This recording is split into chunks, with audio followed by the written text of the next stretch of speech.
మేడపైనుంచి కిందకి చీర వేలాడదీయమని చెప్పి దాన్ని పట్టుకొని ఎక్కడం మొదలుపెట్టింది ఆ అమ్మాయి.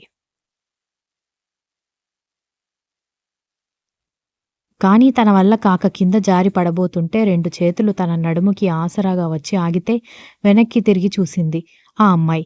మొబైల్ మాట్లాడుతూ తన వైపే అదో రకంగా చూస్తున్న అబ్బాయిని చూసి పిచ్చి నవ్వులు నవ్వి కాస్త హెల్ప్ చేస్తారా అని అడగడంతో ఆమెని పైకి ఎక్కించడానికి హెల్ప్ చేస్తే ఆమె చేతిలో ఉన్న లవ్ లెటర్ జారి కింద పడిపోయింది.